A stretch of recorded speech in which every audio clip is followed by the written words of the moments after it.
А тем временем в Ухте нашествие крыс. Особо впечатлительным лучше взобраться на табурет или на минутку переключить канал. Это видео сняли очевидцы во дворе домов по проспекту Ленина. У забитых мусором контейнерных площадок полчища грызунов. Как пишут под этим роликом комментаторы, крысы уже сбиваются в стаи и из помойки бегают в подвалы соседних домов. В общем, полная антисанитария.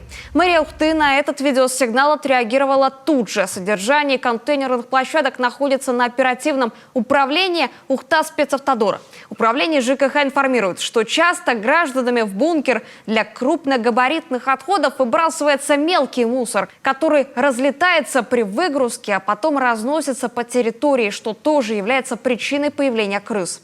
Администрация МОГО Ухта предпринимает меры для разрешения проблемы и убедительно просит жителей оставлять пищевые отходы только в контейнерах для твердого бытового мусора.